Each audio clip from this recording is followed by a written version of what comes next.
Mint is still $15 a month for premium wireless. And if you haven't made the switch yet, here are 15 reasons why you should. 1, it's $15 a month. 2, seriously, it's $15 a month. 3, no big contracts. 4, I use it. 5, my mom uses it. Are you playing me off? That's what's happening, right? Okay, give it a try at mintmobile.com/switch. Upfront payment of $45 for 3-month plan, $15 per month equivalent required. New customer offer first 3 months only. Then full price plan options available. Taxes and fees extra. See mintmobile.com. If you're a custodial supervisor at a local high school, you know that cleanliness is key. And that the best place to get cleaning supplies is from Grainger. Grainger helps you stay fully stocked on the products you trust, from paper towels and disinfectants to floor scrubbers. Plus, you can rely on Grainger for easy reordering, so you never run out of what you need.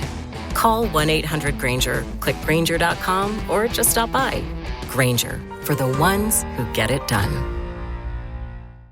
What's up, Buffalo Fanatics? Josh Allen here. Just wanted to say, go Bills. Woo! Ladies and gentlemen, I got some my shirt. Ladies and gentlemen, welcome to another edition of the Rico Report. Woo! The Buffalo Bills sure know how to stress us out. Wowzers. Folks, welcome to another edition of the Rico Report, brought to you by the Buffalo Fanatics. The Bills week 5. The Bills survive. The Bills muster. You know what I'm saying? Grit. Grudge it out. Grunge it out. Whatever you want to call it, the Bills made it happen. And that's what matters at the end of the day is the W. Would you guys not agree? Sometimes, or shall I say lately, they will not be sexy. It won't be a sexy win. It's going to be one of those situations where we allow teams to stay in the game. But at the end of the day, what we have to realize is this is not the regular season. The regular season is behind us. And so is this wild card game, thank goodness. But folks, the W is what matters. Now, I, like myself, I could have came on here and become doom and gloom, and I can, because I had some moments in this game where, man, this is bugging me. I got something on my shirt. I don't know what it is. There was moments in this game where you're sitting there like, yo, what is going on? What is happening? I'm missing that. What is happening, right? I can't sit there and say this was an amazing game, because there were moments in this game where I'm like, I could merely just stay silent. Silent. Because I'm like, okay, they got to get it together. They got to get it together. They're going to get it together.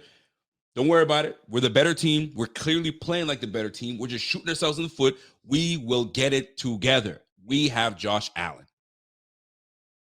Man. Did these Miami Dolphins push us to the brink, push us to the end? You know what? I have to start off the show with giving flowers to the Miami Dolphins. They capitalized on our silly turnovers. They certainly did.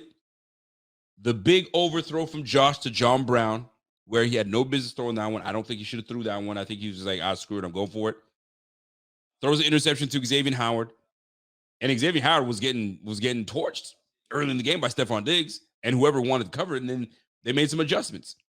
But looking at what these guys did, listen, folks, Skylar Thompson, 18 for 45, 220 yards, 40% completion percentage, a touchdown and 2 interceptions.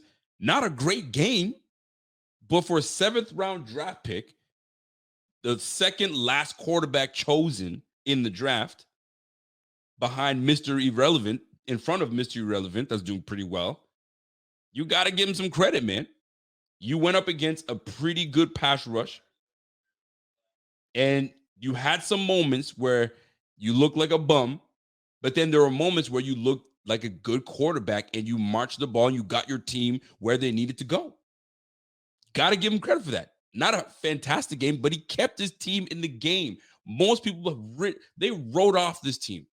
They wrote off the team merely because they had Skyler playing at the quarterback position. But he kept them in the game by capitalizing on our mistakes. And I got to make very clear, capitalizing on Bill's mistakes, because we made a lot of mistakes. We made some mistakes, but they capitalized on it. I mean, we shut down the run. They couldn't run the football. 42 yards rushing on 20 carries, only allowing 2.1. We stifled them on the run. We just happened to just let big plays happen. And we know where our weakness is. Our weakness is in the defensive backfield. And we allowed these guys to stick around. But it was merely our mistakes. But here's the credit I'm going to give the Miami Dolphins. They came out with a good game plan. And the game plan was to not allow Josh Allen to break the pocket, not allow him to break contain. They did a very good job on not allowing him to break contain. They said, if you are the guy that the league sees you as one of the guys to get the MVP, et cetera, you're going to beat us without using your legs to get outside. So everything that's going to come your way is going to be within the tackles. And he did it. 350 yards passing. Oh, he certainly did it. The problem is, along with those 350 yards passing, there was a couple interceptions in there. One you could say was on the money. One you could say he had my man open, and that was Beasley, but it bounced off of Beasley. One you could say, you know what I'm saying? Was it an overthrow? Could he have kind of dialed it back? Could he have chosen another route? It doesn't matter. The point is, it was an interception. But for the most part, Allen kept us going. He had some moments, but we live and die with Allen. But give Miami credit. They fought tooth and nail right to the end. And what hurts more for Dolphins fans is that they thought they had a chance, in which they did. But you don't have closers. That's the problem. And the closer was on the Bills. The Bills closed it out. Give a big shout out to Kaiir Elam. Close. That interception gave us all the momentum in the world. That was the game. That was the game-changing moment in the game. The game-changing moment was the Kaiir Elam interception, because we turned right around and scored. Kaiir Elam, of all names to name, he is the one that came up with a nice interception, and then we capitalized. That gave the offense juice. That gave Josh Allen juice. That gave Ken Dorsey juice. It gave everybody juice to put this game away. The rookies stepped up today. Kaiir Elam makes the interception. On a big 3rd and 10, Khalil Shakir climbs the ladder to bring one down. Kudos to the Buffalo Bills. And by the way, shout out to each and every one of you guys tuned in right now. This is the Buffalo Fanatics. My name is Rico. This is the Rico Report. I got great news. We just hit 25,000 subscribers, and I thank y'all. I thank you guys very much so. We've worked really, really hard. We've worked hard. You know what I'm saying? The promos, the constant posting, the live shows, the Twitter engagement, Facebook engagement. Like, this didn't come overnight, and we appreciate you. Thank you. Thank you guys very much. And this team, this Buffalo Fanatics team, from podcasters all the way down to video editing, to our writers, to content creators, we've all put the work in to earn this. So we thank you for that. But my goodness, what a game. What a game. My heart, this whole game was like this. I cussed. I laughed. I mean, I was damn near like, all right, this game it's a wrap. We're doing what we're supposed to do, to holy crap, we're going to lose this game. I'm about to retire. Like, there was a whole lot of emotions that came through my mind. But at this point, I can sit here and tell you, I can breathe a little more. Richard Pierce, super chat from my guy, Richard Pierce.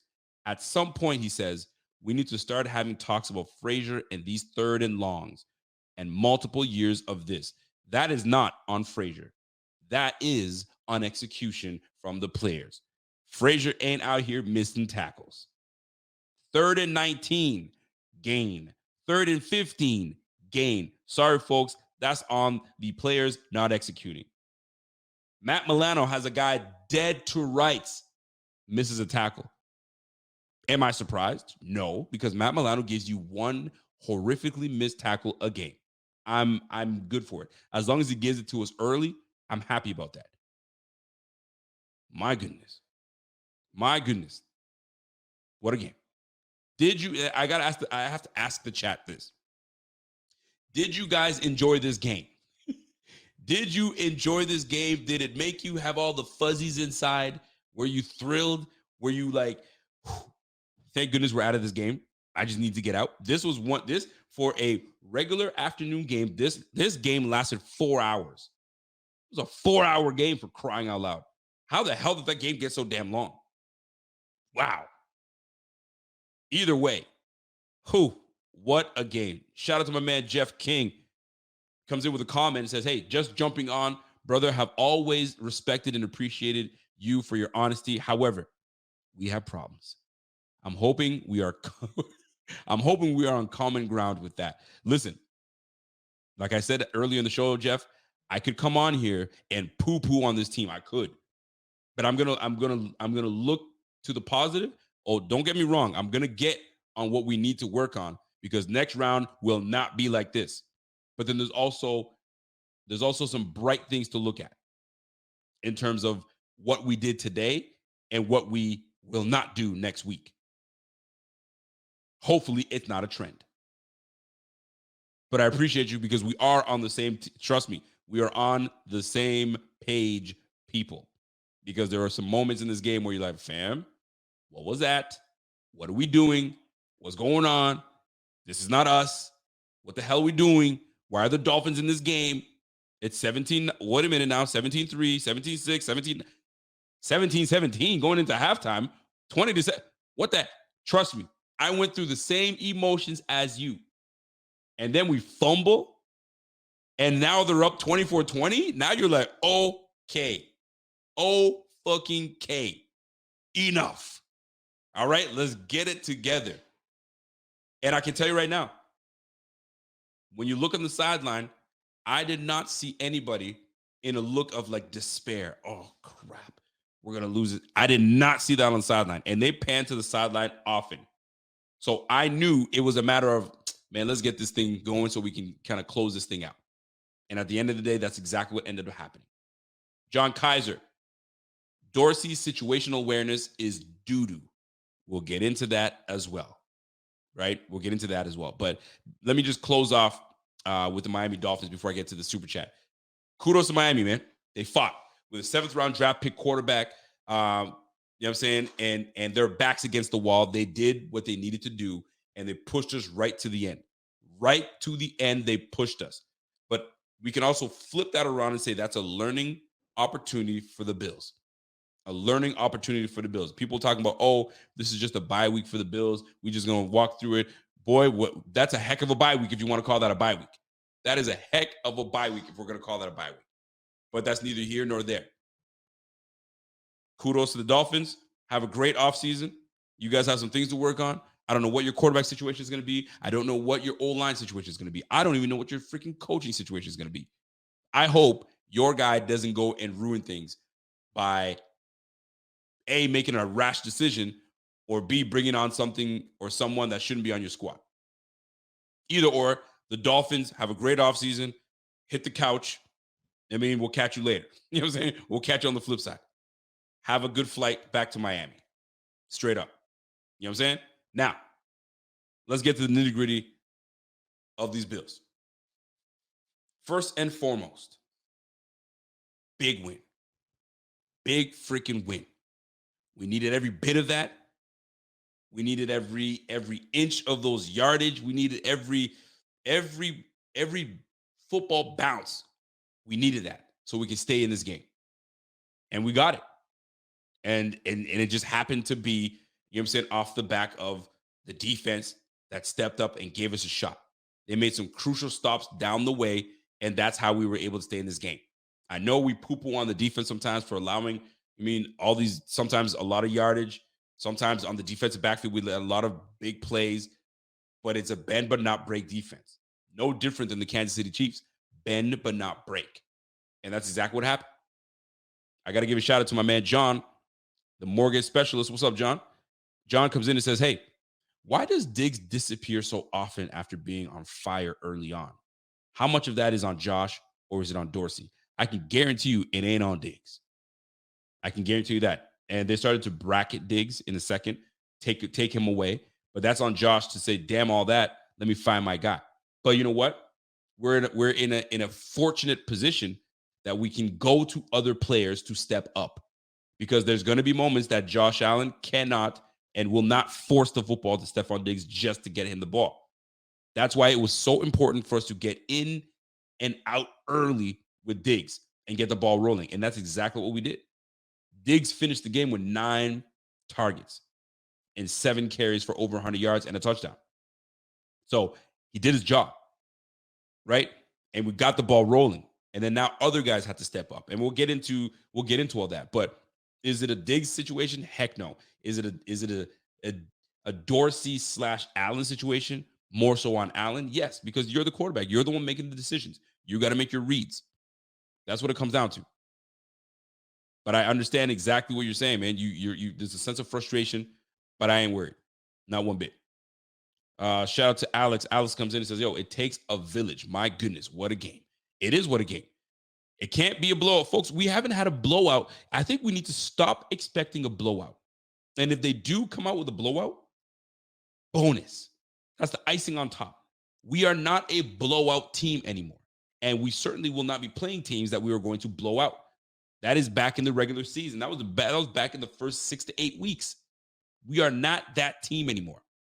We are a gut it out, find ways to win. And if we have to win by 3, we'll win by 3. If we have to win by 7, we'll win by 7. All that matters is we come out with a dub. And that's exactly what happened. Because what have we always been scrutinized for? Whenever they're up, they can kill a team. But whenever it's a close score game, they lose. Well, you can't use that narrative anymore because we've been winning the close games. Are they sexy? No. Do we do some things at the end that are effective in order for us to get the win? Absolutely. And that's what we did. But some people might not like this game. They want all the glitz and glam and the scoring and all that stuff and our defense to just hold it down. It's not always going to be this way. Now, like I said, I'm going to get into my bag of what I liked and what I didn't like. I'm not going to wait till Tuesday and tell you the good, the bad, the ugly. You know what I'm saying? There's things I need to, like I said, this is therapy for me too. I need to get things off my chest. But right now, I'm choosing the positive side before I really start to go in. By the way, we got 583 people watching right now. Let's get this thing up to 716 people and above. 716 people, 716. Shout out to Buffalo. Let's make this thing happen. My man Kevin says, I did not enjoy it. No. My wife called Kevin during the game, and I said, leave that man alone, please. Leave him alone, because he went into this game knowing that this was going to be a loss to the Dolphins. He knew it, but he did not anticipate that the Dolphins would keep it this close, which indeed made him have to care and potentially think that they got this game. And I'm sure of it, because if I'm a Dolphins fan, I'm like, holy fuck, we might pull this off with Skylar Thompson. But there's a lot of time left in this game. And that's what I was thinking. Man, there sure is a lot of time left in this game. Nonetheless,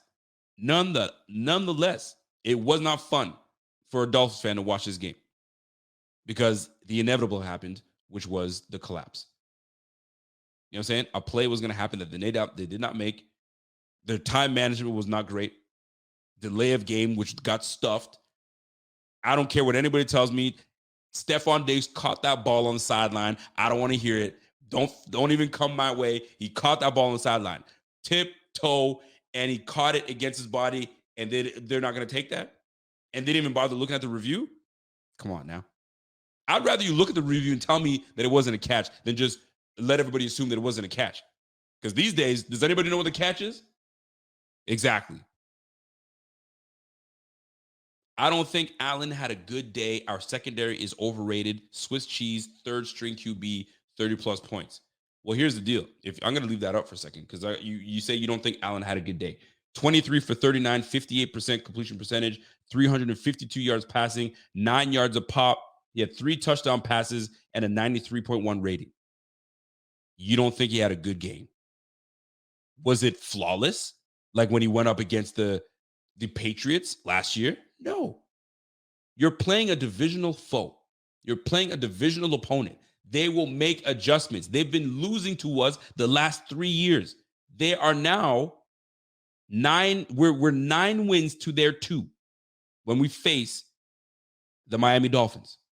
They're sick of losing to us. So they're going to find a way to try to slow us down. And they almost did today. They did not let Josh Allen cross that line. Now, you want to talk about, well, third string QB, 30 points. Let's talk about those 30 points. 9 of those came from the field goal. Then one of them came from a defensive stop. Let's not stop there. You know what I'm saying? So there's your 15 points right there. There's 15 points. And then he had a really good throw, and I can't even front, a really nice throw to who was it? Was it Tyreek? Was it Gesicki? I think it was Gesicki. Nice throw to Gesicki. You got to give it to him. But we gave him the opportunity to go into the red zone and do that. That's on us. That's on us. Interception turns into a big gain to come back into our zone. That is on us. It wasn't as if, you know what I'm saying, he came in and really, really did anything. We gave him opportunities. This guy had over 70 plays. So he had his opportunities. So you're an NFL quarterback. You're going to make some throws. You're going to make some throws. But I'm not going to sit here and say Allen had a bad game and we let a third-string quarterback put 30 points. Let's really look at the 30 points that they put on. You know what I'm saying? Exactly. My man James says, yo, a win is a win. We went up 3 scores and took a snooze. I'm starting to like close games. Yo, I am not liking those close games, but I get what you're saying. Because let's keep it real. We're the better team, period. Did we play like it? At the beginning, we absolutely did. Second quarter, we absolutely fell asleep in the second quarter. Second quarter was absolutely. That's where they did their damage.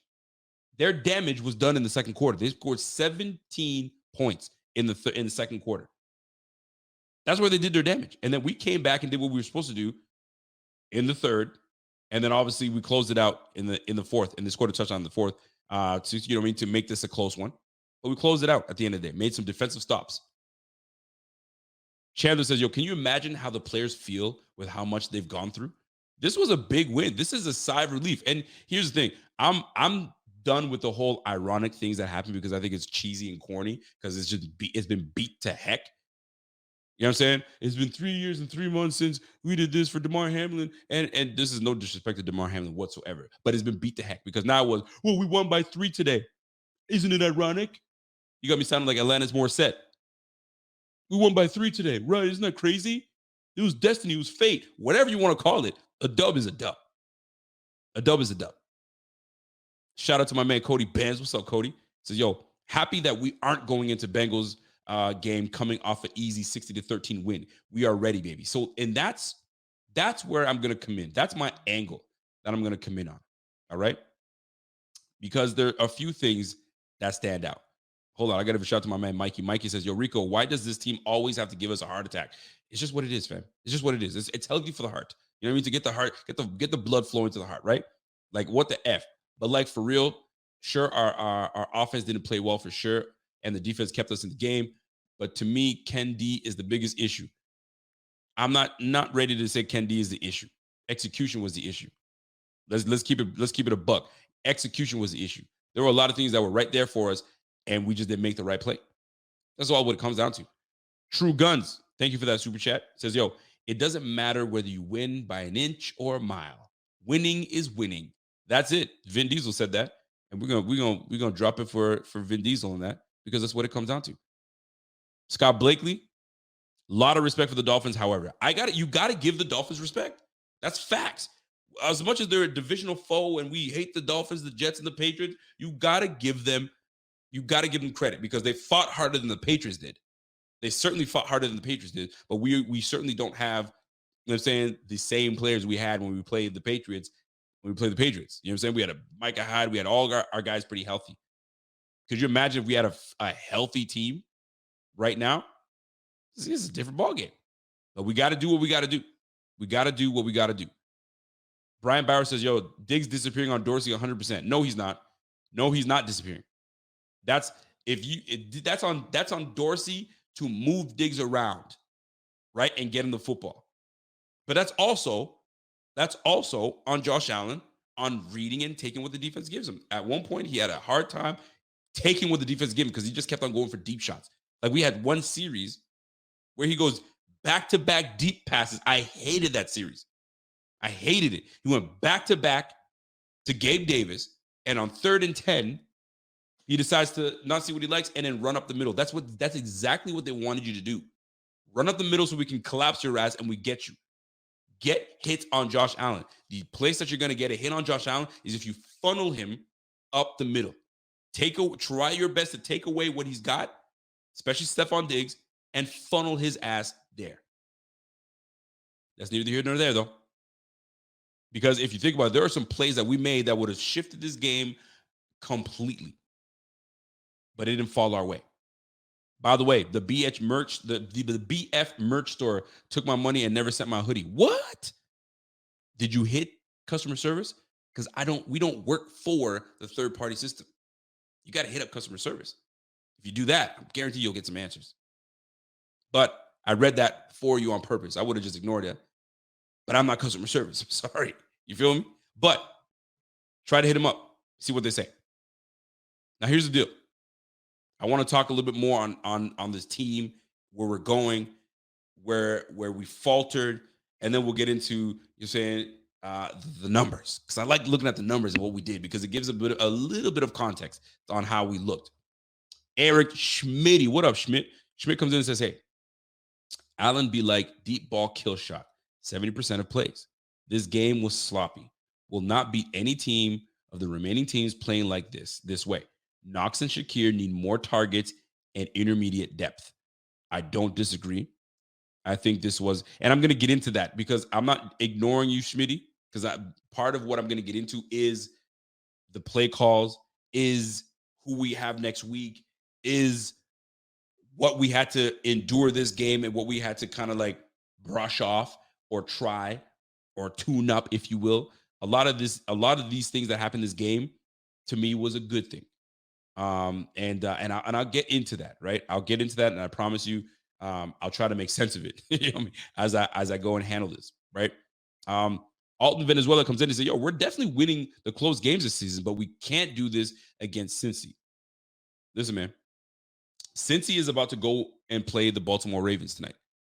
Who knows what's going to happen? They're going up against Tyler Huntley or Brown. I'm not sure who's going to be playing, but that defense of the Ravens is a very good defense.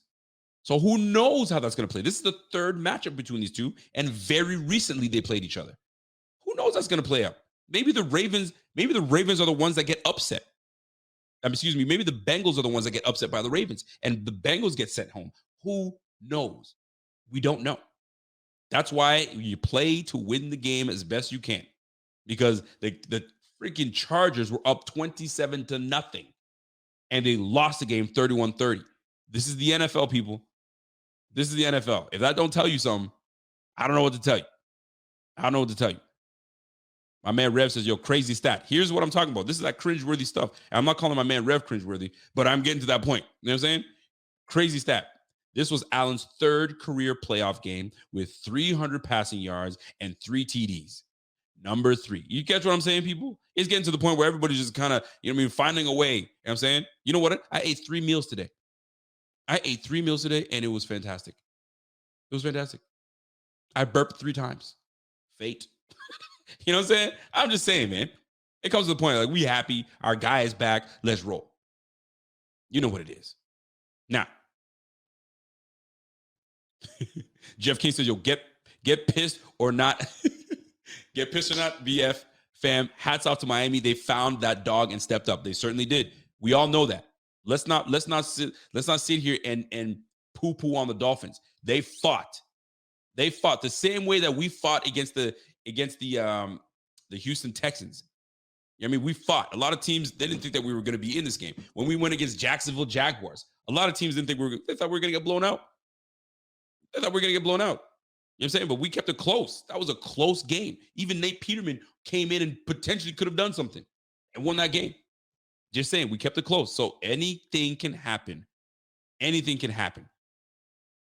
My man Kevin says that was clearly not a catch. He's talking about Stephon Diggs with a no catch. I think it was a catch. And I don't care what you tell me. That was a catch. Even Diggs acted like he didn't catch it. Did he though?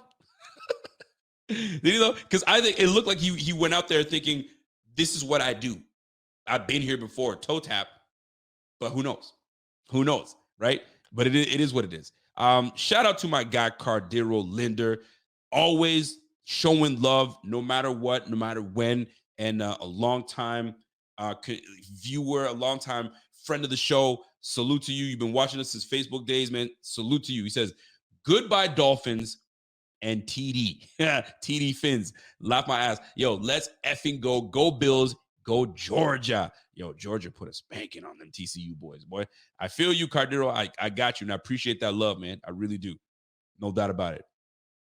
Now, folks, my man, so Rico needs glasses. I'm good. I'm going to get into it, right? I just want to make sure that I respect the super chats that are coming in, and I'm going to get into my point. Accurate. Say it with your chest, Rico. Hey, listen, man. I'm just trying to keep it as real as possible. I'm trying to keep it as real as possible and not be homers with glasses on. I don't want to be a homer. I'm not. You guys already know that. Yo, Rico said Allen didn't have a bad day. He didn't. He didn't have a bad day. If you really look, he had some bad moments. There were some moments in that game where you're like, ooh, I wish Allen could have that back. But there's some moments that Josh did what he had to do, right? Third and 12 or something like that. Allen comes in and rushes for a first down. There's not a whole lot of people that can do something like that under that pressure. That's Allen. So to tell me like he had a bad game, fam, he had bad moments. He had bad moments. So you're not going to tell me he had a bad game. Did I have some moments where I was frustrated? That one series I was frustrated when he went twice deep to Gabe Davis and then ran up the middle. I was like, come on, man. We just gave that away. We just got the ball back. Did he hold on to the ball a little longer than I wanted him to? Yes. Yes, he did. But we're going up against some good players. Bradley Chubb. They just paid this man $100 million. He's going to get on that field. Phillips on the other side. They're going to do what they got to do. They're going to get there. They're going to get there. Dan Brown says, yo, love the B-Day dubs, but golly, man, damn, that was stressful. That was absolutely stressful. The amount of text messages I got was like, yo, how are you feeling? This is a nail biter. Are you okay over there? This is not the time to be contacting me while this game is going on. The game is still going. Wait till after the game so I can tell you, whew, we won this game. Straight up. Johnny says, yo, when Cincy went to the Super Bowl, they were not masterpieces. No, they were not. So this is why I'm telling people, man, just chill out. Get this win and keep it moving. Because at the end of the day, if the Miami Dolphins beat us, you think they would have gave a damn that Skylar Thompson had 40% completion percentage? No, they got the dub. That's all that matters at the end of the day. That is all that matters, people. That's all I'm going to say. It's real talk. Now, let me just catch up to the chat and make sure that we're good. And if I miss you guys, I apologize.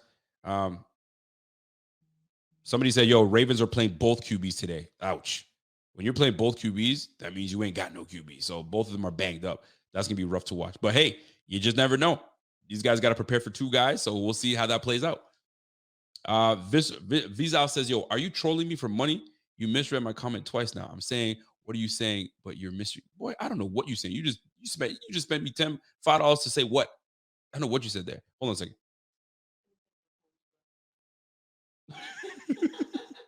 My man Kevin just sent a message to my wife. He says, yo, if you're gonna call me to gloat, let me put some pants on first. So I probably will call him to gloat. Well, we'll see.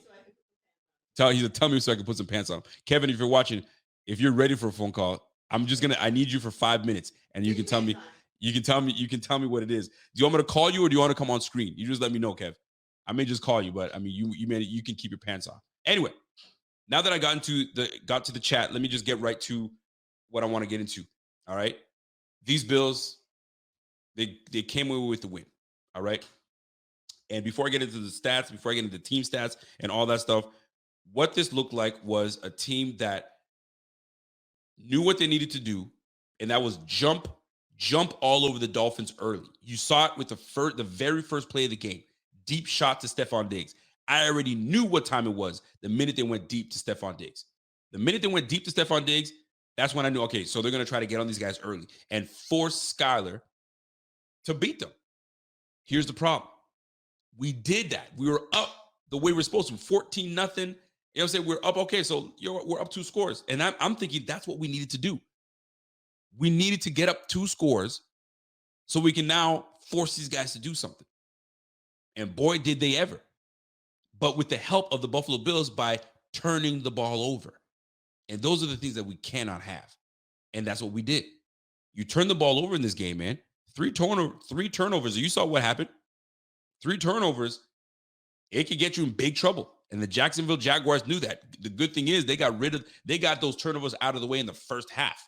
Then they adjusted and really got busy in the second half. So at the end of the day, we'll see how that plays out. But in this case, fam, what it comes down to is this. Get the jitters out. Okay? I'd rather get the bad game that people are saying that we had, the bad game and for me, the bad moments out of the way. Get those bad moments and bad plays and the either rust or whatever you want to call it out of the way. So now when we go into the next game, depending on how everything shakes out, we're probably going to end up playing the Bengals. We're going to be on our game for the Bengals, right? You don't want us to kill the Dolphins and then go into playing the Bengals and we put a dud. You know what I'm saying? The way we've been playing these teams, we've been playing them tight. We've been playing them close. So I didn't expect anything different in this game. I wanted a little bit more spread out. I wanted to give me a good double-digit win that would have made me feel comfortable, where I'm not going, you know what I'm saying? But at the end of the day, what it comes down to is this. If when we go into next week, depending on who we play, you want to be able to move on to this game and say, okay, we're out of there. We're done. We know the mistakes we made. We can clean this up. Because we're not in the Dolphins positions where we know the mistakes we made, but we can't clean it up because we're going home. At least we have an opportunity to adjust, to fix the issues that we had, so we can take that and what we learned into the next game. And that's the positive that I can take out of that. Super chat coming in from my man, the ref. He says, Yo, Rico, I like that we're winning these close games, but they shouldn't even be this close to begin with. We should be putting games like this away early. Well, like I was saying earlier, man, this is the NFL. There's going to be games where we blow a team out for sure. But this is also the playoffs. Things are different. You know what I'm saying? Things are a little different. So in this case, we were starting to be on the roll of putting this team away until we didn't. And we started turning the ball over. So those are the things that we got to clean up. We got to clean that up. I mean, let's hold on to the football. Chandler comes in and says, hey, getting Shakir and Beasley going. Big game Davis off the milk carton. Not pretty, but gotta love us going balls deep. Again, might need it later on. Like I said, sometimes these games are good to figure things out, right? So did you not notice the deep ball, how often Allen was going deep? Now, was he taking what the defense gave him? Probably. Was he trying to work on some chemistry with these guys? So when it comes down to it, if we got to go shot for shot with the team, we know and we're prepared. There's a lot of factors that can play into it. Maybe this was just a blip in the moment in this game where we did this. This was the game plan for this game because what we've seen on film and how we've seen these guys defend us in the past. So we had to do what we had to do. Every game is going to be different, but I'd rather get out the kinks now because you never know. Watch next week, the Chiefs come out. They might lay an egg. They might play like they played against the Colts and whoever they play. You just never know. So these games are hard to come by. These games are hard to come by in the NFL, man. It's hard to win. You know it. But when you can win and talk about the game, knowing that you're going to play next week, it's a lot easier. It's a lot easier. And I'm sure of it. There are these guys on the squad right now are sitting there like, holy crap. Like we almost, this game almost slipped away. Punt return muff, right? Luckily, we jumped on that. There were some moments in this game where you're like, come on now. But there's some moments in this game where you're like, we could have put this game away way sooner, right? We would have been up 21-0 had that Dawson Knox catch not been a catch. Now, it looked like it wasn't a catch, but some people are like, but if you look at this angle, it looked like it. But either way, wide open, a slightly better throw, a little higher, that's a catch, right? Khalil Shakir going up and getting it, and he bobbles it at the end, right? Wide open, big play. He doesn't get it. So there were some moments that we missed that could have blown this game out, blown this game away. But we're just working on stuff. You know what I'm saying? So, and the fact that Khalil Shakir was looking pretty damn good. Now he did that big drop, but Khalil Shakir came up and he really stepped his game up today. He really stepped his game up. I liked what I saw from Khalil. Who knows what we decide to do with Isaiah McKenzie next week? We'll see how that ends up playing out.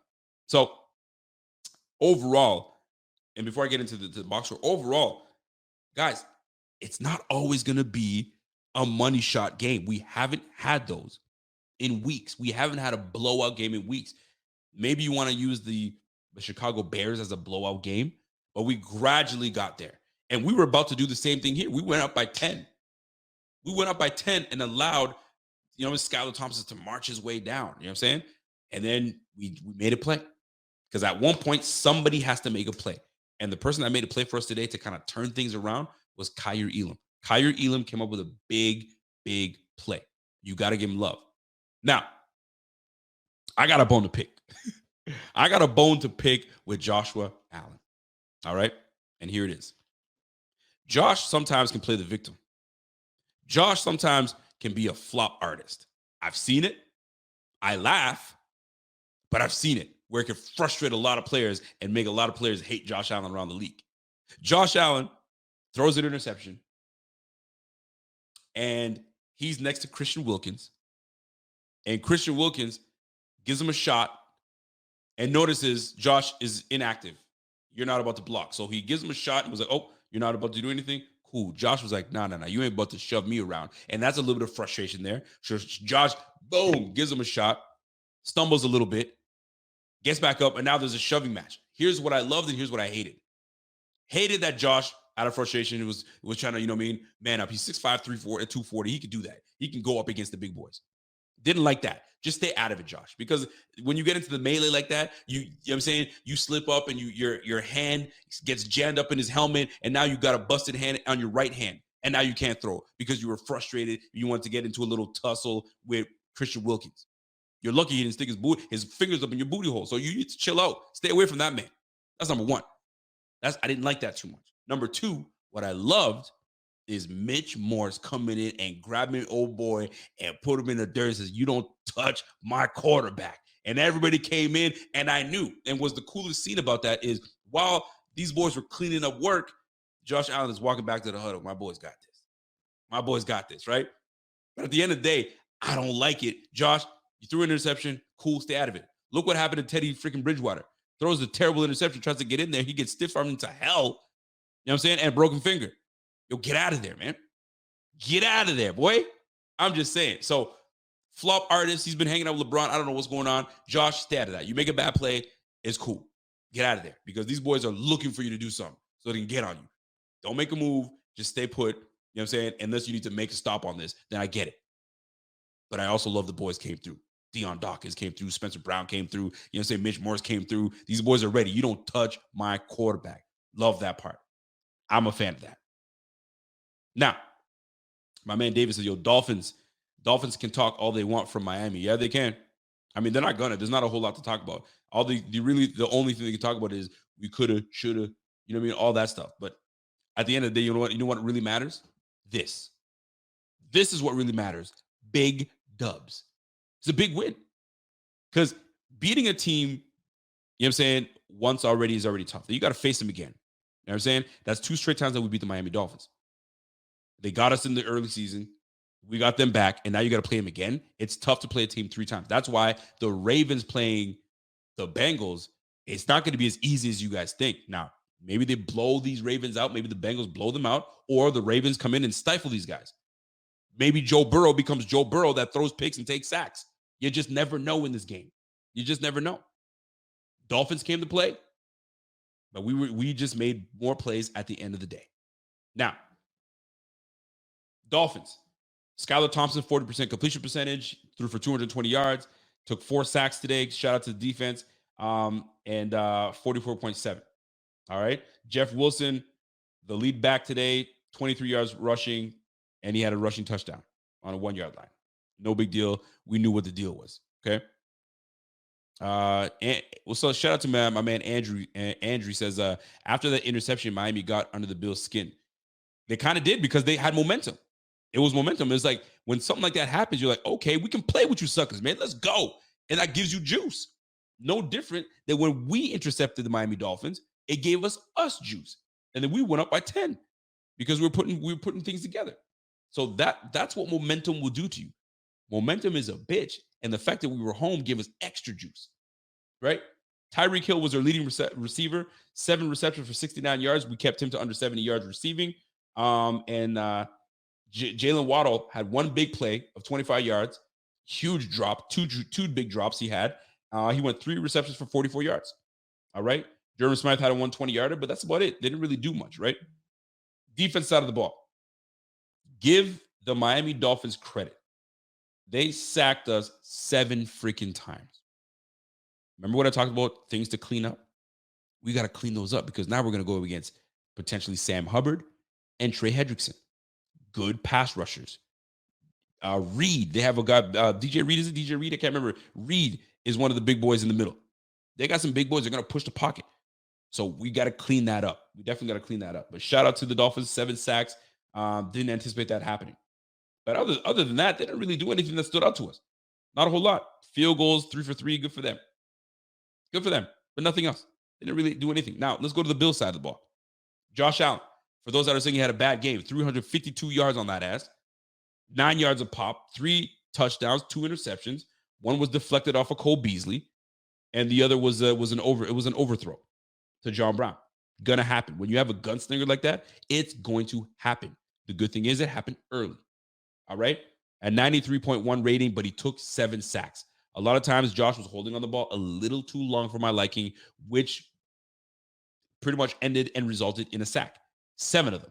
So we got to be better with that. And one was a fumble. They forced a fumble on that. There's twice now Josh fumbled. One went out of bounds when he was trying to make a play, and the other one resulted in pretty much a walk-in touchdown. Well, not really, because Cedric Wilson took it in afterwards. Jeff Wilson. But for the most part, not a bad day for Josh at all. You mean take away a couple of those bad plays, man, he had a solid game. He had a 93.1 rating.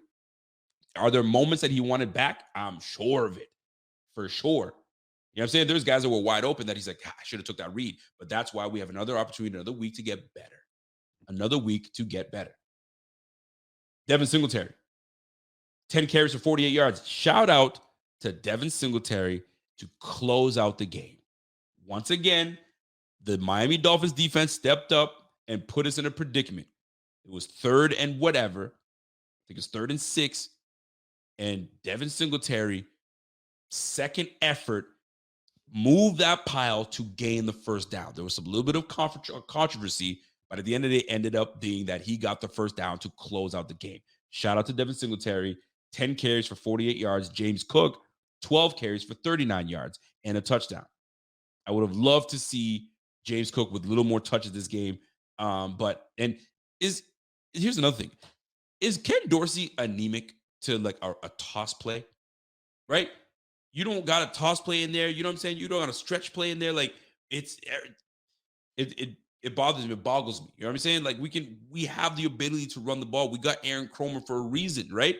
So I'm sure we have that in the repertoire. Maybe we wait till next game. We don't want to give everything up, but golly, we have speed on this team. There's speed in the backfield. Get a toss in there, here and there, man. Let's try to work something out. I would have liked to see a little bit more of that. But nonetheless, 26 carries today for 107 yards. Once again, the team runs for over 100 yards. And Josh Allen wasn't really that much a contributor. 4 carries for 20 yards. Not much of a contributor. He usually gives us, 40 yards a game, give or take? So he wasn't that much of a contributor. We let the running backs do their job. Receiving end. Stephon Diggs, 7 receptions, 114 yards, 16.3 yards a pop. He had a big, huge 52-yard gain. Wonderful. That was amazing. 9 targets, caught 7 of them. Gabriel Davis decided to show up. Thank you very much, Gabe Davis. And I need you for the whole playoffs. We need that. 6 receptions, 113 yards, 18.8 yards a pop. He had a 33-yard gain, 1 touchdown for Gabe, and that was a beautiful toe tap on the sideline. Big play by Josh Allen to Gabriel Davis off of 9 targets. Both of your 1 and 2 receivers are at 9 targets apiece. Love it. Khalil Shakir came with 5 targets along with Cole Beasley. 3 receptions for 51 yards for my man Khalil Shakir, and Cole Beasley, 2 for 35, 17.5. He had a nice 29-yard gain. Beautiful route.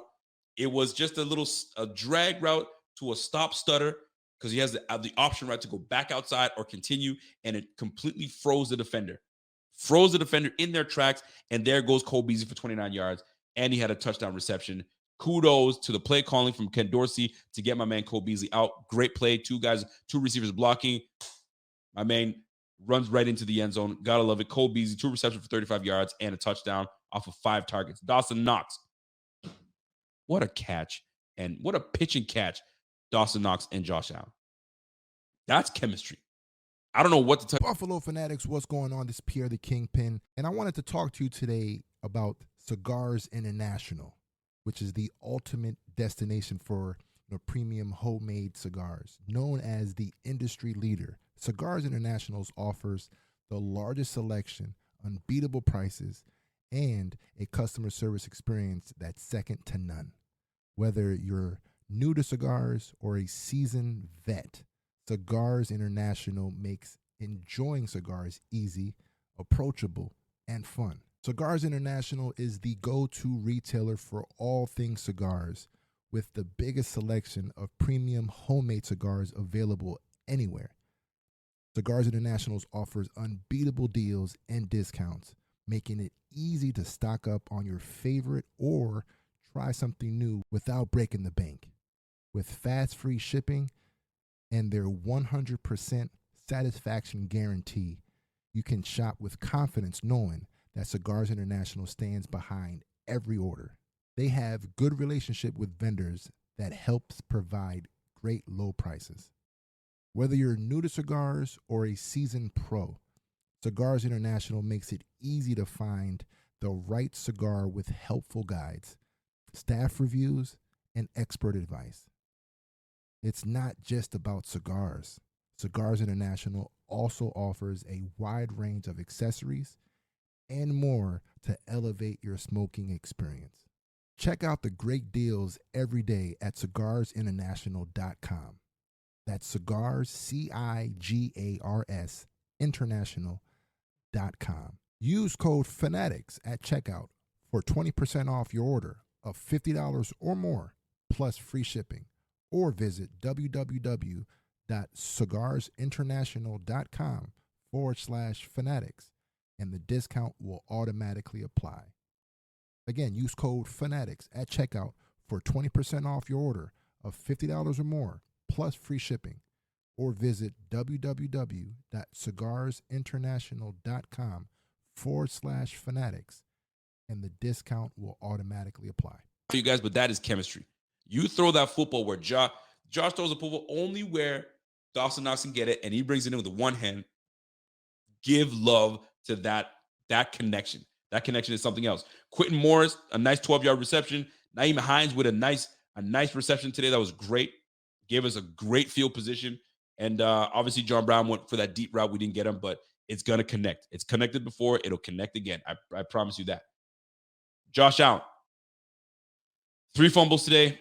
Had the 1 lost, and the other ones here, they recovered. All right? We got to do better. We'll do better. We had that muff punt by Nyheim Hines. We will clean that up. We'll do better. It is what it is, right? What are you going to do about that? Got a comment coming in from Tony. Oh, I just missed it. I apologize, Tony. I had you, but then it went away. Tony Clifton, that's it.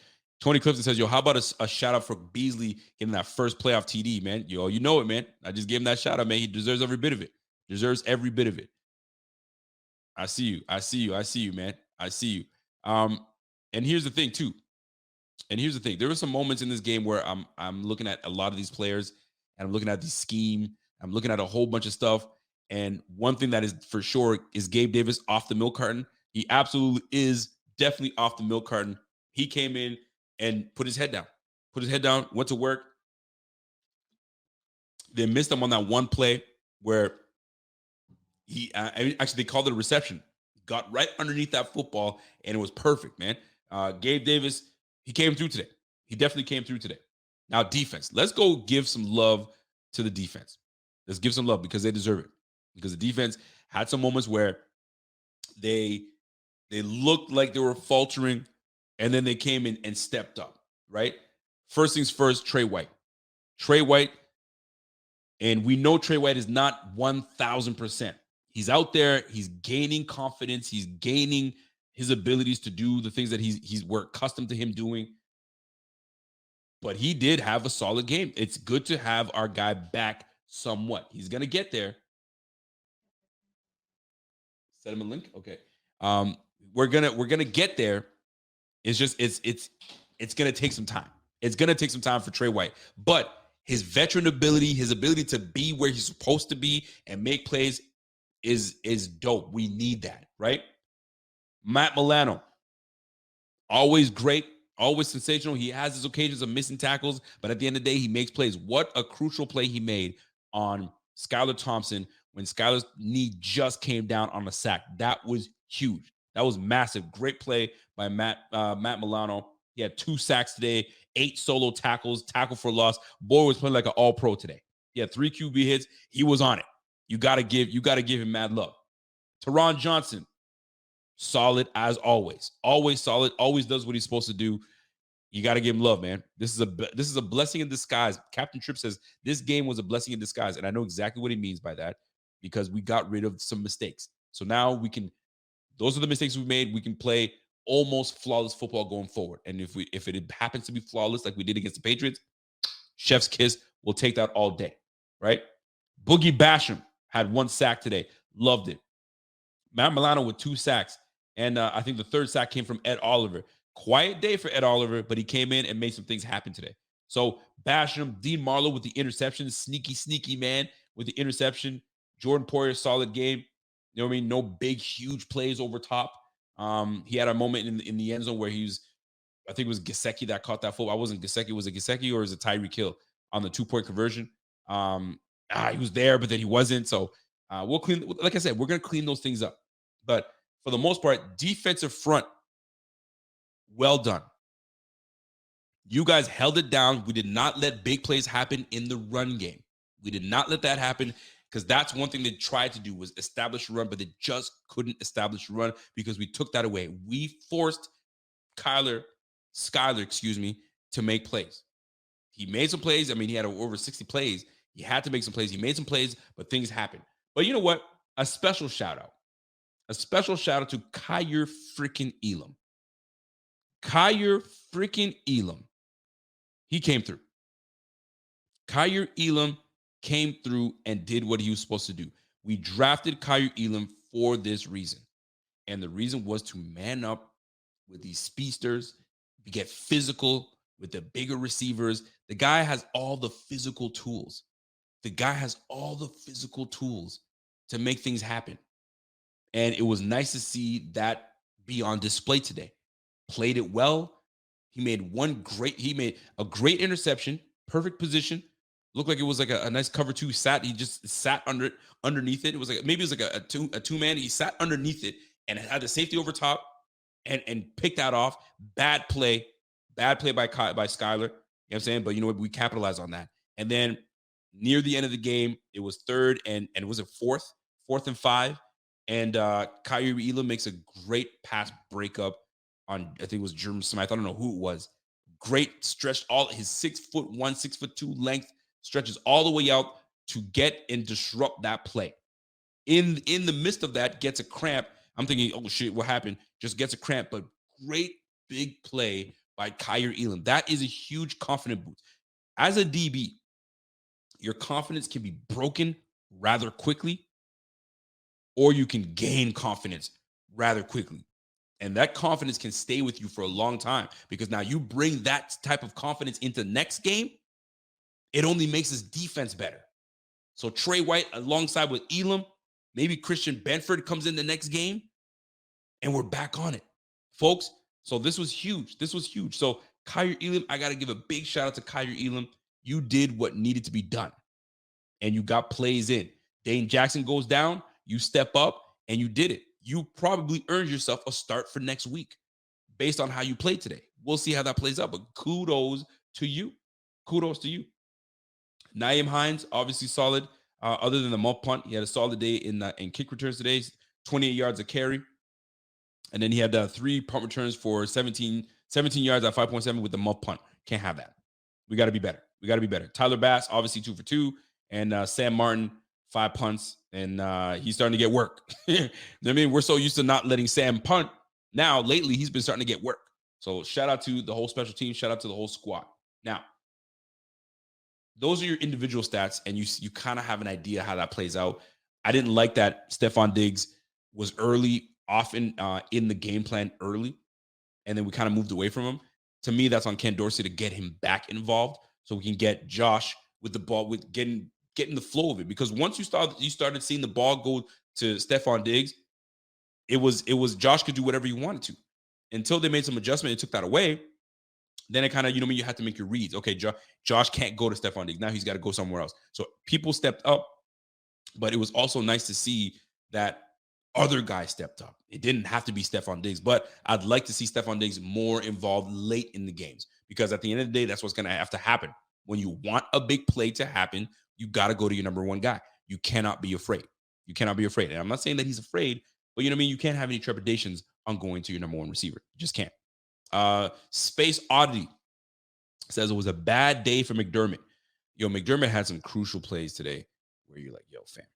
Like, first and foremost, the catch on the sideline, that was not a catch on the sideline, right? Hold on. I got to send a link to my guy, Kevin, as I do this. So forgive me while I multitask as I talk. So here's the deal. McDermott had some moments in this game where you're like, come on, fam. Catch on the sideline. I think at the time there was like 7 seconds left. 7 seconds left where maybe you can get another play in at the end zone. And if you don't get it, you can settle for a field goal. So he burns a timeout that we needed. He burns a timeout that we needed, that we could have got a second play in there to see if these guys will look at the board and see if you could reverse it. He kept on saying, look at the score, look at the video, look at the video. They weren't interested. They were like, yo, we made our mind up. We're not going back to look at what you want to do. We're not going to do that. We're done with that. And my man burnt a timeout. Then he burns another timeout, and I don't fault him for this. Although we made a stop on the play, Terrain Edmonds chases the running back out on Wilson and makes a stop. Yo, it's 4th down, get off the field. Here comes, here comes McDermott with calling for a timeout, and we burn a timeout. And then we made that stop. You know what I'm saying? So there were some moments that my man had some crucial moments where, like, come on, fam, you didn't need to burn that. But he did, right? But you know what? That's the nature of being a head coach. There's going to be some moments where not your best moment. And there are going to be some other moments where, you did your very best to try to put your team in the best position. And the one time that he did have to burn a timeout, the defense wasn't ready. They literally weren't ready, right? Guys were still kind of confused and like, okay, are you over here? And he's like, no, I don't like that. Timeout. You understand moments like that. You do. But I mean, for the most part, McDermott's been pretty good lately when it comes to time management. Lately, he's been pretty good. So you got to give him some credit in that regard. My man Chandler comes in and says, yo, more important defender, Von Miller or Edmonds? Well, it's tough to answer that question, because right now, when they're both on the field, they're both great. Because there was a play, I don't know if you guys remember this, and this is because of the length of Tremaine Edmonds. If you guys remember it, it was the Skylar made a great pass. It was on the money. Skylar throws a pass over the middle. 6'5" frame of Tremaine Edmonds with his arms up is probably 8 feet. right? And jumping. So Skylar had to get that ball over top of Tremaine Edmonds. Had Tremaine Edmonds not been there to not give great visibility to Gesicki, that's a first down and some. But Tremaine came up big there. And Tremaine, him being there to almost distract Gesicki, that ball went right through Gesicki's arms. Now, is it a concentration issue? Is it because of Tremaine Edmonds? And it's a tip drill, like almost it went through.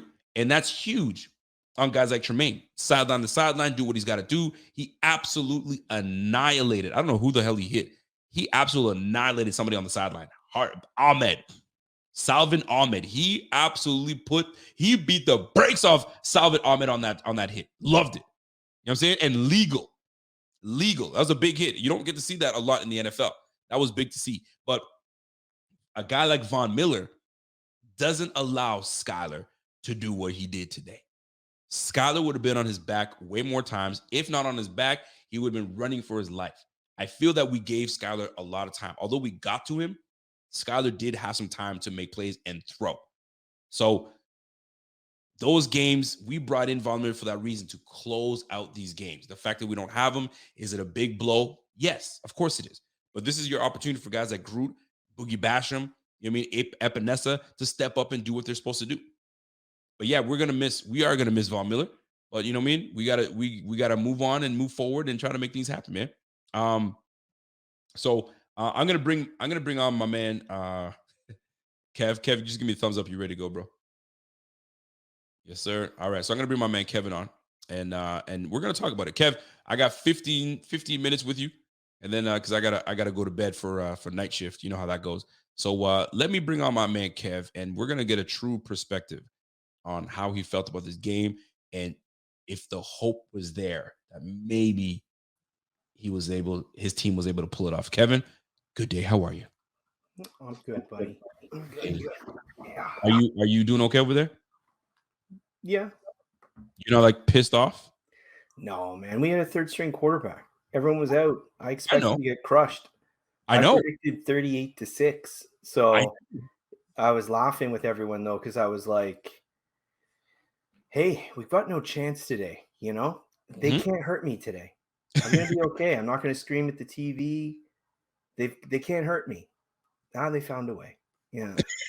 I was about to say they must have found a way, because after, and I'm assuming when you kind of felt good, and I don't know when you did it, but I'm assuming when you kind of felt good was the fumble recovery, when Josh fumbles in the red zone and you guys pick that thing up and you run it right down to the 1 yard, and you're like, okay, and then you score. You're up 24-20. You must have felt good in that regards, like, holy shit, we can pull this off. Or were you indifferent? Were you like, oh, I still don't trust the team? No, everyone around me was like, hey, you can win this. I was like, no, that's not how my story ends. I've been here many times. But you get the hope, right? You get the hope. Well, and see, that's the point. I'm trying to get to, like, where was it that you had the hope where you're like, I don't want to have this hope. I wanted this to be a blowout so I can just not get emotionally involved. It was after, oh, shit. What point did you get emotionally involved? I'm trying to keep track of all of Allen's turnovers. Was it the fourth one? Oh, yeah. It wasn't technically a turnover because he got lucky because his lineman jumped on it. But the second fumble, that was like, oh, when the ball was bouncing, right? Yep. I mean, the lineman picked it up pretty quick. Yeah. But when he fumbled again and the ball was bouncing in my head, because that's the only way we're going to win, right? Is if we scooped one of those up for another score or something like that. So I was like, oh, and then one of the linemen jumped on it, and I was like, oh, wow, that's close. It was tough because it would have been. And the thing is, Bradley Chubb made a play. Bradley Chubb made a play, came out. There's $100 million for that man. So he needed to do something. He needed to step up, and he made a great play on Allen. I heard you talking about Von Miller right before you brought me on. Remember what Von Miller did the game against Miami he played? Exactly. We played a couple games, so. Nothing. You put him on the milk carton after the game. Oh, because he was silent. He was silent that game. It was a game. He did nothing. You didn't really see much of him. I get it. I get it. No, I mean, like I said, you guys, I thought, should have steamrolled us. Like, it was insane. I don't know, man. I don't even know what to tell you. Like, we were down 4 offensive tackles, a starting left guard. There was a guy that started today, an offensive guard that started today. I don't know who he is. Don't know. Never heard of him. Stone or something. They put him out there. I thought I knew the entire roster for the last 20 years. Don't know who this guy is. It was that bad, Mostert's out. Like, I know, like, whatever, injuries, like, I'm just saying, like, it should have been, like, 42-3. Armstead playing was huge for you guys. Yeah, he makes a big difference. Even when he's clearly out there at, like, half speed, but, like, whatever. Half speed's better than whatever bums they were pulling off the street. Like, they had to move our guard, Rob Hunt, out to play tackle this game because we didn't have enough tackles left. We had Armstead, and then he got hurt, so we signed Eric Fisher. And then he got hurt, so we signed Kendall Lamb. And then he got hurt, so we put in Craig Little. Like, it was, and then and then Austin Jackson played the other tackle. He got hurt, so we signed Brandon Shell. And then he got hurt, so we had to move our guard out to right tackle. Are you looking for a pity party? Is that what it is? We're looking for what? Are you looking for a pity party? You're telling me all these people that got hurt? Oh man, I'm just saying you guys should have crushed us. So the fact that we put up the effort, I love. I was a pretty big fan of Brian Flores. And I thought that he did, pretty well. He has some real issues, but I thought he did pretty well. But every time he played you guys, it was a beating, right? It was like a blowout. We won the first one, and then we lost, everyone after that. And there was like some 35 zeros. There was like 56 or 17 or whatever the hell it was. Mm-hmm. So the one thing I'll say about McDaniel, as much as he infuriates me by he can't get the friggin' call in fast enough, and every play we're running at zero. Other than that, like, at least this year, we beat you once. You guys won 2 games of the last second. So you know what? Big, you guys, like what my man Donnie Foster is saying. He's like, Dolphins earned respect from me. They did, man. You guys with a 7th round draft pick, with the injuries that you guys are facing, limping into the playoffs and backed into the playoffs, and you guys pushed right to the end. Here, I want to know your opinion on this. Your defensive coordinator, Josh, I think his name is Joshua something. Josh Boyer. Yeah. What do you think of his game plan? To me, I thought his game plan was solid to the point where I saw what he was doing. You're not going to break the contain. If you're going to kill us, Allen, you got to do it in the pocket, and you're going to earn it. I mean, we got sacked 7 times, for crying out loud. Yeah. I mean, Phillips was all over it. Chubb was all over it. They just would not allow him to break pocket. Everything was inside. What was it? They adjusted. In the first quarter, it was terrible. The game plan was terrible. In the first quarter, it was, let's keep throwing that zero blitz that Allen has shredded for the last 3 years at him. Mm-hmm. Like, you've got Xavier Howard running around on two bad groins, trying to cover Diggs with no safety help, one-on-one, an entire half of a field. There's no corner in the NFL that's going to succeed with that. You know what I mean? Like, it's just so bad. I mean, the premise is you get there fast enough that, they can't take advantage of it. But the Bills have seen it so often that they had that nice little, Dorsey had that where he'd have Knox come running back into pass block, and he'd pick up the guys. So it would give Allen enough time. And then if you got like the deep one, Diggs got on Howard, even like Romo was saying, like, man, it's a zero blitz. You're not like that ball you have to force the ball out like really quick. You can't give him enough time to throw a 62 air yard ball, but he adjusted in the second quarter. We started using some more spies. But it's that style of defense. It's boom or bust, right? You're either going to get a big sack. You're either going to get a turnover, which today Allen helped us out in that regard. Absolutely. But eventually, you know what I mean? You're going to get burned, especially with like no Byron Jones, no Brandon Jones, no Nick Needham, no Trill Williams, no Mackenzie Alexander. These guys, I'm not trying to use the injuries as an excuse. I'm just saying that you have to be smart, and you have to know that when your cornerback 2 through 6 is out of the game, don't put them all in one-on-one matchups all game, because eventually someone like Diggs or someone like Knox or someone, whatever, is going to, Gabe Davis had a nice game today. They're going to take advantage. You needed to play a little bit more cautious, I thought. So I got to ask you this now. So put on your Bills fan hat now. Is this one of those teams where it's like, dude, you played like this, you're not going to survive next round? Or was it one of those situations where these are easily things that can be fixed and the Bills will be fine, whoever they play, and they're going to always, they're always going to be fine, obviously, because you have Josh Allen. But like, did you have concern for this Bills team? Like, yo, these guys are going to get waxed next round? Or is it one of those situations where this was different? This is a third matchup with a divisional foe. It's always different.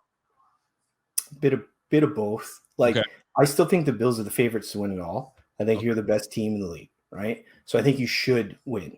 My only concern is White is bad out there, and you got lucky. Yes, lucky. Dudes were Jalen Waddle was running by him.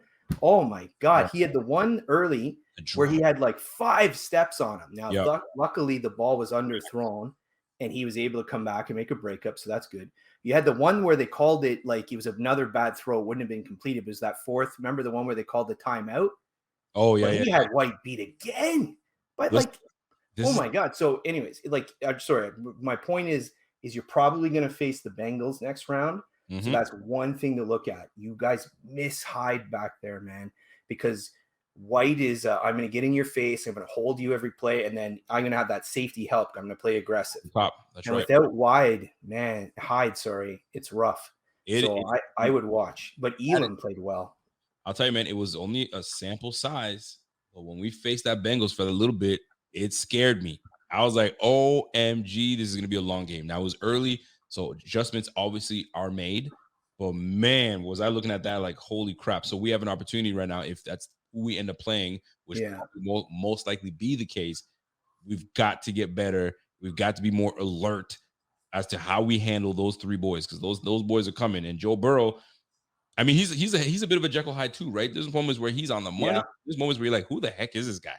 So he's gonna throw 4 picks. He's gonna throw 4 touchdowns. It's crazy. It's just what it is. Last but not least, Kev.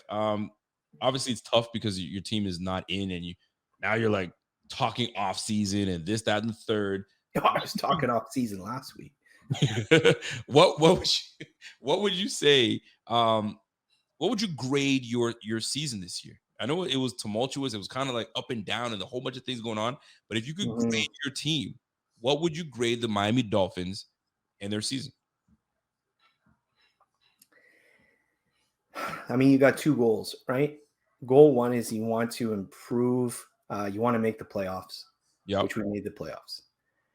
You can argue back and forth whether this team was a little bit more offensive heavy when they have everyone, and they regressed on defense as opposed to last year where the defense was better, but the offense wasn't as good.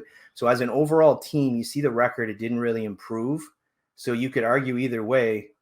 But to me, the measuring stick is the Buffalo Bills, right? And I mentioned it earlier. You're trying to catch the Buffalo Bills. So you've been getting blown out by them for 3 years. And this year, what are you? You won 2 last-second games. Well, not last second today, but you know what I mean? The last one was the last second. You lost. And I know there's a lot of factors or whatever, but I'm just saying, regardless, we were competitive against you guys for the first time in 5 years. That's and in 3 games, right? We were competitive 3 times, not like one good game and then get a blowout. Yep. So to me, that was encouraging. We have our issues. So I'm going to give McDaniel the B. I think he rescued Tua's career. Yep. Injuries aside, but you know what I mean? As a player. Facts. He invigorated the offense. The defense dropped off, and we made a lot of stupid bonehead plays, and injuries came back to kill us. But, you know, like you said, that's every team. But overall, well, let me put it to you this way. Yep. Did you feel this year how did you feel playing the Dolphins in 3 games this year versus when you played us last year? This year you guys were way more competitive. Listen, I'm not really on pins and needles when it comes to playing the Dolphins or whoever, but I was on pins and needles, man. Tyreek made a difference, but like, it's not just Tyreek. The whole squad was improved. So, and you guys got a new head coach, which is completely different. So there was a new energy with your Miami Dolphins. So you guys played as tough every single time. And I'm thinking you guys are about to just get rolled over. And you guys kept it freaking close the whole damn time. So it makes you wonder, if Tua were playing, how would this game have turned out? What do you have? been Tua and did what does what he does, or were we in a position where we're like, this is a quarterback we're not too familiar with? Okay, how do we play him? So it's one of those things that you kind of run through. But for the most part, man, you guys were much improved, and you guys are going to be a thorn in our side for years to come.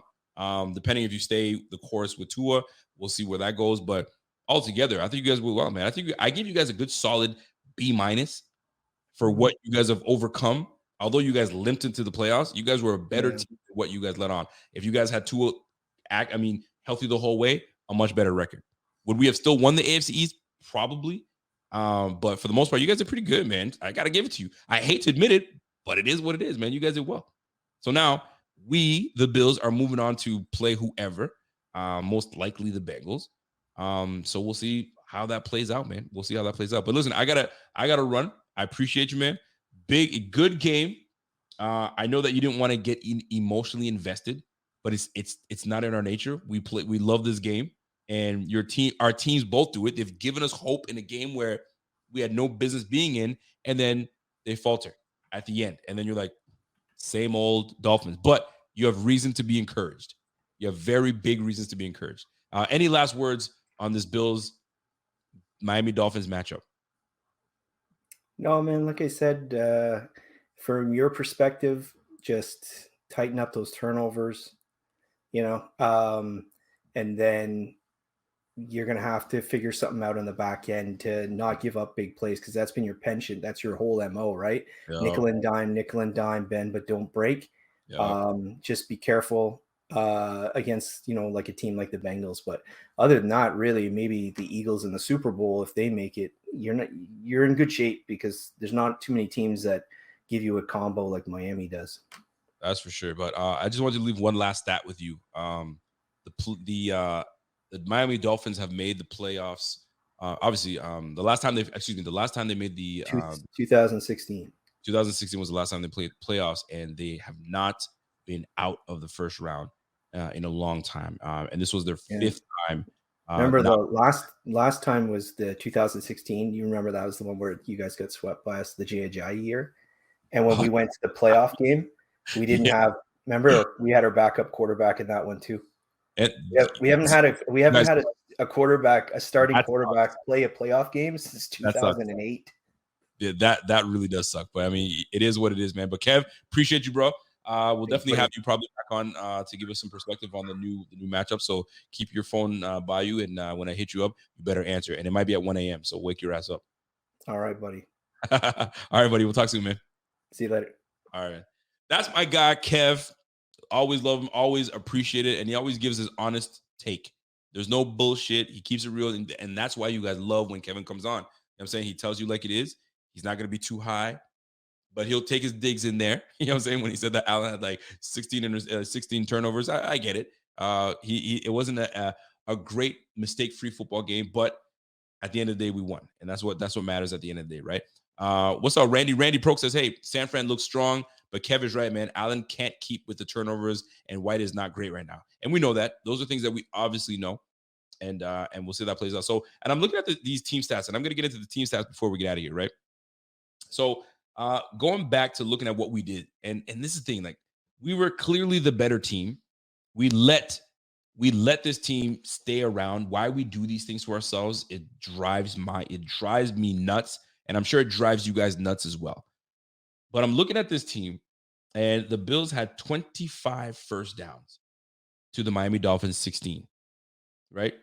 Passing first downs, we had 16 to their 12. Running first downs, 8 to their 3. Third down efficiency, they were 4 for 16 on third downs. It's pretty much right on par for what they do for per year. You know what I'm saying? Actually, below that, actually. We were 9 for 16. Once again, we're at the 50% and over mark, which is phenomenal. That's great. That's great times, right? Obviously, we went for it on fourth down. We didn't get it, right? Fourth down efficiency for them, they went 1 for 2. They had 69 total plays to our 72. Of the 69 plays they had, they put up 230 total yards.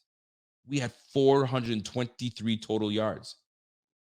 16 drives for the Bills, 15 drives for the Dolphins. The Dolphins were only putting up 3.3 yards a pop. 3.3 yards a pop to our almost 6. We're at 5.9. But yet, we only got out of it 34-31. It's crazy to me, right? We threw 2 interceptions. We're giving the ball away. We took away 2 interceptions from these guys as well. 7 sacks. We took 7 sacks. We just can't. We can't have that, man. Taking 7 sacks. And even then, we got to hold up, man. Spencer Brown, my gosh, man. I know people want to say, no, he's already. Spencer Brown was just watch the film and notice how it always had to. There was never a moment where Josh could just chill. You know what I'm saying? Just chill. Because Spencer Brown had his hands full. He definitely had his hands full. I'm gonna just put it that way. But for the most part, taking 7 sacks, we just can't. We can't do that. That stalls drives. That puts us in unnecessary 3rd and long, 2nd and long, and now we've got to dig deep into the bag.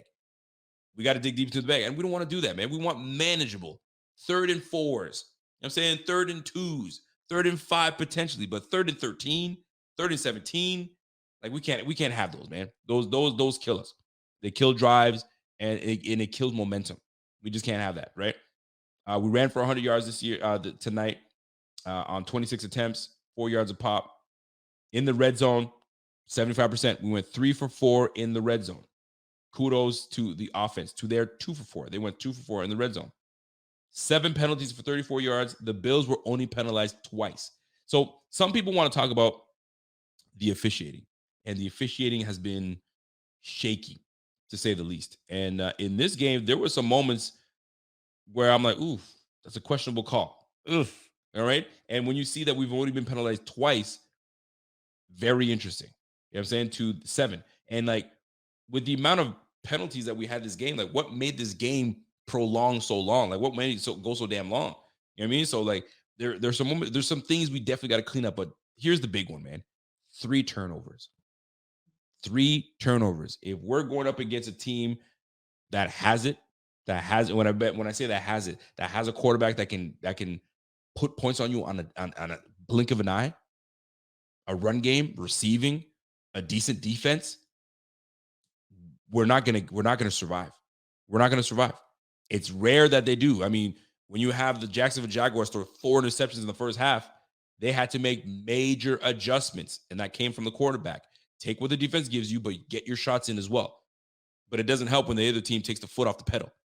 So we can't put ourselves in that position. Those 3 turnovers really killed us, right? We lost that fumble. It's just not good. 2 interceptions and with a lost fumble. We got to be better. We got to be better. And last but not least, we won the time of possession. I wish we were able to run the ball more so we can kind of solidify ourselves. But at the end of the day, 32 minutes to their 27, I'll take it. You know what I'm saying? I'll take it. So let me get back into pretty much closing remarks on this, right? And I'm going to take some comments and questions coming from the chat.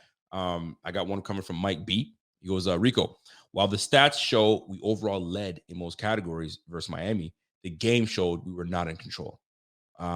Where in a game like this, we should have always been leading it with breathing room. Essentially, when it's all said and done, yes, we were the better team on paper. We were the better team during the season. But these divisional games are different. I've seen teams where they were supposed to they've dominated other teams, but they come in and put a dud up against a divisional foe because the divisional foe just knows their business, right? It's no different. The Miami Dolphins always, for some reason, played the New England Patriots very tough, no matter what. You know what I'm saying? So it's one of those situations. Now, are we supposed to allow this crap? No, we shouldn't. We're too good of a team. We're too well coached to allow these things to happen. So that's where we have to clean up. It's discipline. At the end of the day, it's a lot of discipline, and sometimes you just can't force things. And we know that about Josh. Josh sometimes will force things he has no business forcing. But sometimes he does take those moments, and they turn out to pan out for us in a positive manner. Touchdown, first down, whatever the case is, we have that ability with him. But at the end of the day, what it comes down to is this. We've got to execute, and we've got to limit the turnovers. That's what it is. It's going to come. We might give a ball up, but we just can't make that a habit to give these balls up, because at the end of the day, you're going to face a team that will turn it back on your ass. The amount of times I saw Skyler throw the ball in the dirt, when a more competent quarterback that's got time in this league, vested in this league, will not make that. And they will make their throw. So we've got to not turn that ball over. But what I like seeing, and I'm going to end this on a positive, what I like seeing is that we've got grit. We know we were down at one point. We got it back together. We pushed it, and we were able to come together and get this win. And that's what it comes down to. Whatever it takes, we got to get it done. Whatever it takes, we got to get it done. And I can't stress that enough. So to me, get all the bad, negative plays out of your system. Get it out of your system and get ready for next week. We have a moment to get healthy. And I'm glad that we left this game somewhat unscathed. I don't remember really big injuries. Dane Jackson was one of them. At the end, I think it was Kyer Elam that had a cramp. But for the most part, we did well in terms of getting out there healthy. So let's get out of there. You know what I'm saying? Get back home. And when I say home, we're in Buffalo still, but you know what I mean? Get out there, get your guys to really, you know what I mean, put you back in good shape and get ready for next week. Get ready for next week. And then we'll see how this Ravens game plays out. And we just never know how things play out, man. So we took care of our business. So take care of your own. And hopefully in due time, players that are supposed to come back and play, let's play. It was nice to see Cole Beasley get out there. We're not quite back to, you know what I mean, Cole and Allen, I mean, on the same page, because it was a play that was 4th and 1, that fourth down play that we missed. Same play to Cole Beasley, but to the opposite side from last week. Last week we were in the red zone and we lost it on the 4th and 1 against the Patriots. So this was an opportunity for us to capitalize on that, but we didn't, and we missed out on that. So that chemistry between those two boys got to keep going. We signed them to the active roster, so we will see them more often. We will see John Brown get deep behind some corners. So we're going to do it. We're going to have some positive plays, but we're also going to falter here and there. So we just got to take the good with the bad, but understand that this team is good, man. There's something about this team that's got us winning these close games, and we're never, ever out of it. We're never out of it. We're down 4. Momentum was all on their side, and then somebody had to make a play, and that was Kyer Elam. Kyer Elam made a play in order for us to get that football back and go up 10. And now we were a little bit more in control with a little bit of breathing room. And then at the end of the day, we iced them out, killed the clock, and we're out of there. Bills win 34-31. Not a sexy win, but a well-needed win. We needed that win, so that gets us into it. So this is what it's an 8-game win streak. Let's continue that streak. Let's go for 9 against whoever is coming to Buffalo. The beautiful thing about this is they got to come to us. They have to come to us, so we'll be ready for them, and then we'll go from there. So questions, concerns in the chat. I'm going to try to read a handful of comments, and we'll get into it. I had a comment come in from my man, Mike Hartle. Mike Hartle says, yo, Rico, who did you pick? Did you any upset special? I didn't really have an upset special. My upset special really was going to be the Cowboys over the Bucks. And I don't really call that an upset because I went against what everybody thought was going to happen. But did I see the Jacksonville Jaguars beating the Chargers? Indifferent. You think the Chargers were going to do what they do, but if you pay attention to what Herbert done all year, inconsistent. He's been inconsistent all year. All year he's been inconsistent. Never a guy that you can count on. And it was very clear in the second half when the defense wasn't giving them the football like the Bills gave the Miami Dolphins. Right? We gave Miami Dolphins, man. We've turned the football. We're turning the ball over. We're fumbling our red zone. They get it. We give them an interception. They run it right back to our zone. You know what I'm saying? So, like, we gave the football up. If we didn't give the football up to the Dolphins, are we talking about this? No. We're talking about how we took care of business convincingly. But when you give the football up and you give an opportunity, unfortunately, this is the result. This is what's going to happen, right? But when I took the 49ers. Obviously, I thought the 49ers were going to win. Seahawks put a good fight. We got Jacksonville won this game. I thought the Chargers probably were going to win this. They are inconsistent, but I thought the Chargers were going to win this one, right? They haven't been there in a long time. This is their first time in it, and they're going to be dangerous. And nope, nothing. Giants right now, I don't know what the score of the Giants game is. What is the score of the Giants game? Let me see what's going on over there. The Giants, right now I have the Giants winning against the Vikings. That was my pick. And the score right now is 24-21 Giants. And that's the third quarter, end of third quarter, nearing the end of third quarter. So the Giants are looking good right now, and Minnesota has the ball. And then I have the Bengals beating the Ravens based solely on their quarterback play. If Lamar Jackson were playing, that's more even. But that defense for the Ravens that's a pretty damn good defense. But for the most part, folks, it's a good, solid game. And I'm glad that we were able to get out with a W. We got to see some good things. Kyle Elam was a bright light today. Great job by Kyle Elam. Gabe Davis was a bright light today. Shout out to Gabe Davis.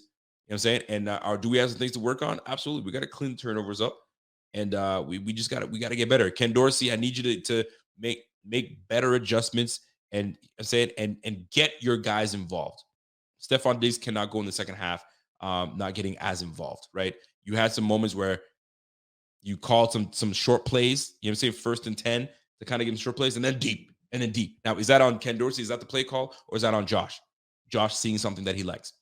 Nonetheless, at the end of the day, the W is what matters. Clean it up.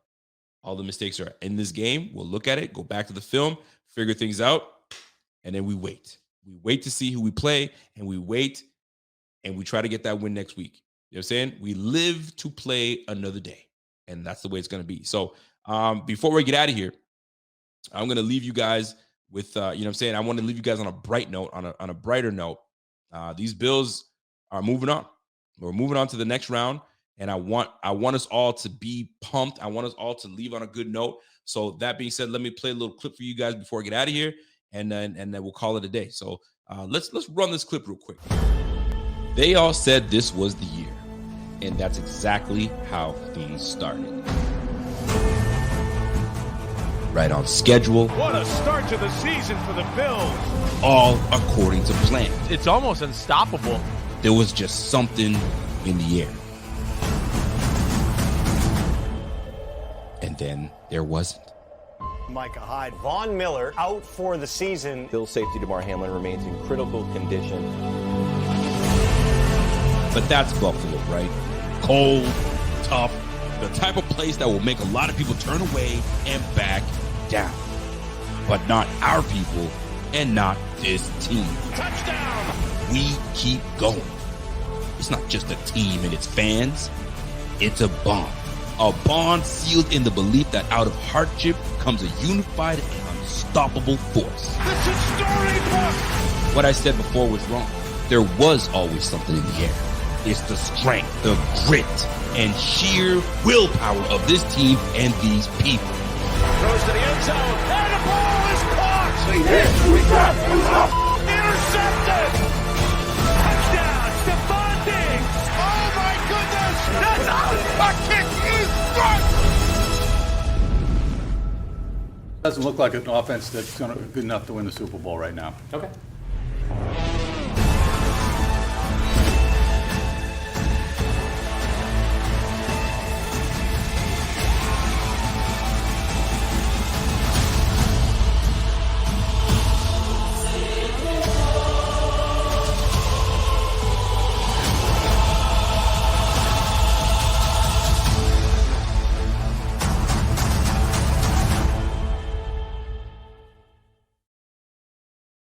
Like that, we have unfinished business to take care of. I don't want to end on a doom and gloom. We got the dub. I can easily sit and pinpoint all the mistakes that we made, but we got the win. I don't give a shit what happens now. Now go clean the bullshit up that we had in this game. Know what we did wrong. Man, I could have cleaned that up. I shot this, I shot that. And then we get into the next game. You know what I'm saying? Something in the air. You damn right there's something in the air. You know what I'm saying? So let's get it. Let's get after it. And we move on to next week. That's the beautiful thing about it, because it would have been the worst day for us to sit here and talk about what are we going to do in the offseason. We ain't got to talk about what we're going to do in the offseason. We can talk about what the fuck we're going to do next week. So people, get ready. I don't give a damn who we play. It's on.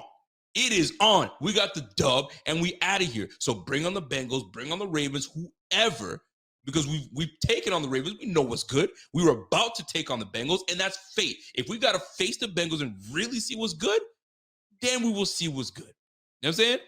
So let's go, man. So that's it for me. I hope you guys have an enjoyable rest of your Sunday. We will catch you again on Tuesday night.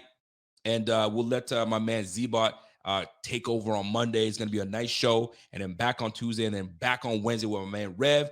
And then we find out, we'll know who we face tonight. And then we go from there. So, folks, listen, man, it's a dub. We got the win, and that's all that matters in my book. So, enjoy the rest of your weekend. We out of here.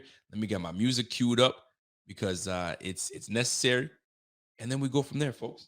So, until next time, enjoy yourselves, be good, and we'll catch you guys on the flip. And you know what it always is. It's always go Bills. It's Bills all day. It's never going to stop. And then we go from there. And I got to give a shout out to my man, Chandler. Chandler's been watching us for a long time now. Great post-game show. Biggest game of the year coming up. You guys know what it is, man. This was an appetizer. You know what I'm saying? This was the appetizer. Sometimes the appetizer gets us a little full. Sometimes, you know what I'm saying? So we got to pace ourselves. So now we got a whole week to kind of digest before we get to the main course. I mean, do we want to call this a main course?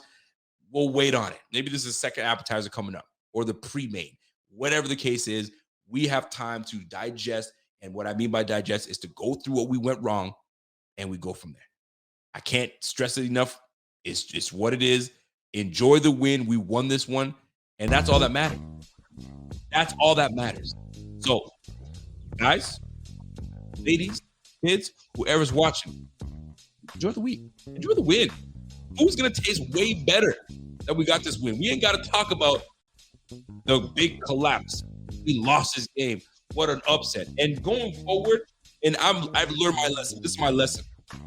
Vegas, y'all can go kick rocks. I know exactly what y'all did. Y'all made that spread so horribly large so you can make a lot of money on us bozos. Good thing I did not bet on this thing. So these spreads that Vegas keeps putting out there, man, fuck y'all, man. Y'all made the Miami Dolphins, you know what I'm saying, really pissed off. I hate y'all, man. So anyway, I digress. So you guys enjoy the rest of the week. We'll go from there. I got a super chat coming. I got to read that. Was Bills Mafia promised at least 3 jet sweeps? Go Bills. All right, Mr. Diggs. Who knows, man? We're going to maybe push it up this coming game. So, F Vegas. Hate them. They gave Miami Dolphins more fuel. We didn't need them to have more fuel. So, we'll see how it goes. But you know what? Maybe they'll give us the fuel next week. And they're going to call us the underdogs. And then we'll have to come out and whoop some ass. That's just what it comes down to. So, folks, I'm done talking. Enjoy the rest of your week. It's Go Bills all day, every day. It's never going to stop. And until next time, it's your boy. And I'm gone. It's the Reef Report. It's the Buffalo Fanatics. Thank you guys very much for 25,000 subscribers. If you guys have not subscribed, subscribe to the page. Show some love. And we'll get at you another time. Peace.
Hey, Ryan Reynolds here from Mint Mobile. Now, I don't know if you've heard, but Mint's premium wireless is $15 a month.